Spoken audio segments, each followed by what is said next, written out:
ভারতের উত্তর পূর্বাঞ্চলে সবুজে ঘেরা এক স্বর্গভূমি। চা বাগানের সুগন্ধ, পাহাড় পর্বতের কোলাহল আর মাঝখান দিয়ে বয়ে চলা এক মহাশক্তিশালী নদ, এটাই আসাম। কিন্তু এই সৌন্দর্যের আড়ালে লুকিয়ে আছে এক ভয়াবহ বাস্তবতা। নদী কেড়ে নিচ্ছে গ্রাম, আর সরকার কেড়ে নিচ্ছে আশ্রয়।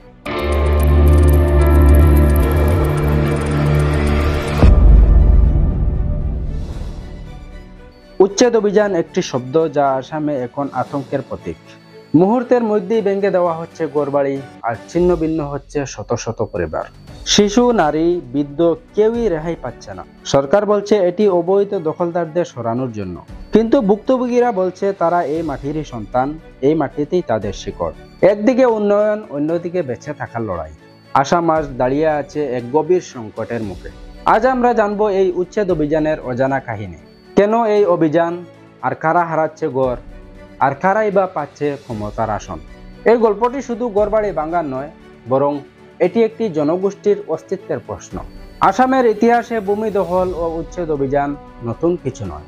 শতাব্দীর পর শতাব্দী ধরে ব্রহ্মপুত্র ও তার উপনদীগুলো ভাঙন সৃষ্টি করে হাজার হাজার মানুষকে ভিটামাটি থেকে বঞ্চিত করেছে। 1947 সালে দেশভাগের পর পূর্ব পাকিস্তান থেকে বহু মানুষ সীমান্ত পেরিয়ে এসে আসামে বসতি স্থাপন করে। সময়ের সাথে সাথে এই জনসংখ্যা বৃদ্ধি পায়, আর শুরু হয় ভূমি দখল নিয়ে দ্বন্দ্ব। 1985 সালে আসাম অ্যাকর্ড, জাতীয় নাগরিকপঞ্জি অর্থাৎ এনআরসি আর অবৈধ অনুপ্রবেশ বিতর্ক এই সমস্যাকে আরও জটিল করে তোলে। উচ্ছেদ অভিযান হয়ে ওঠে সরকারের একটি নিয়মিত কার্যক্রম। সাম্প্রতিক ইতিহাসে সবচেয়ে আলোচিত অভিযান ছিল 2021 সালের দরং জেলার গুরফটি উচ্ছেদ অভিযান। কয়েক হাজার একর সরকারি জমি উদ্ধার করার নামে 800-রও বেশি পরিবারকে রাতারাতি উচ্ছেদ করা হয়। গ্রামবাসীর প্রতিবাদে উত্তেজনা ছড়িয়ে পড়ে, পুলিশের গুলিতে প্রাণ হারান অন্তত 2 জন। শুধু দরং নয়, হুজাই, নগাঁও, তামুলপুর, গোলাঘাট প্রায় সব জেলাতেই এরকম অভিযান হয়েছে। হাজারো ঘরবাড়ি ভেঙে দেওয়া হচ্ছে। কোনো পরিবার পায়নি পর্যাপ্ত সময়, কোনো পরিবার আবার অল্প দিনের মধ্যেই ফিরে গেছে একই জায়গায়। আসামের বর্তমান সরকার বলছে এই উচ্ছেদ অভিযান তাদের উন্নয়ন পরিকল্পনার অংশ। সরকারি জমি দখল করে রাখা মানুষদের সরিয়ে সেখানে কৃষি, শিল্প এবং ইনফ্রাস্ট্রাকচার গড়ে তোলা হবে। মুখ্যমন্ত্রী হিমন্ত বিশ্ব শর্মা বরাবরই দাবি করছেন অবৈধ অনুপ্রবেশকারীদের সরানো ছাড়া বিকল্প নেই। তার যুক্তি, অনুপ্রবেশকারীরা কেবল ভূমি নয়, আসামের সংস্কৃতি ও ভাষার জন্য হুমকি। তাদের ভাষায় এটি জনগণের অধিকার রক্ষার লড়াই। मेरा असम में मुस्लिम पॉपुलेशन 40% हो चुका है, तो मेरे लिए ये मुद्दा पॉलिटिकल नहीं है, मेरे लिए ये जीना और मरने का मुद्दा है।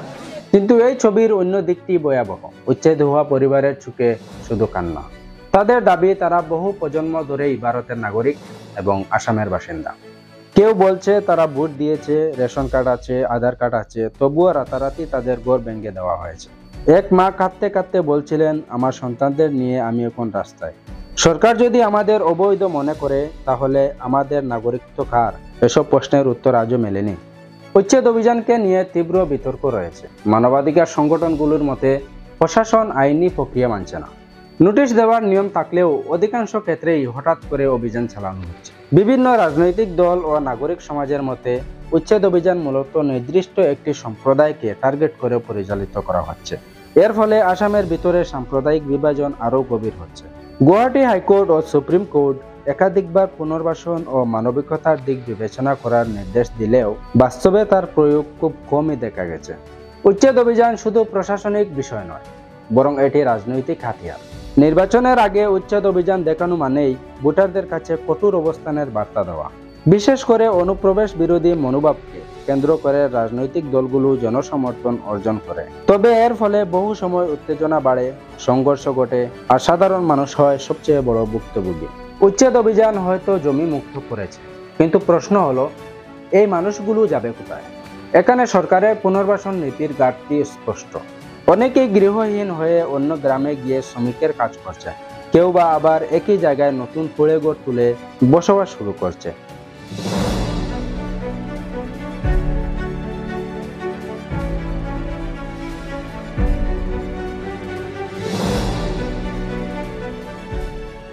অতএব সমস্যার স্থায়ী সমাধান না করে কেবল উচ্ছেদ অভিযান চালালে কি সত্যিই আসামের ভূমি সমস্যা মিটবে?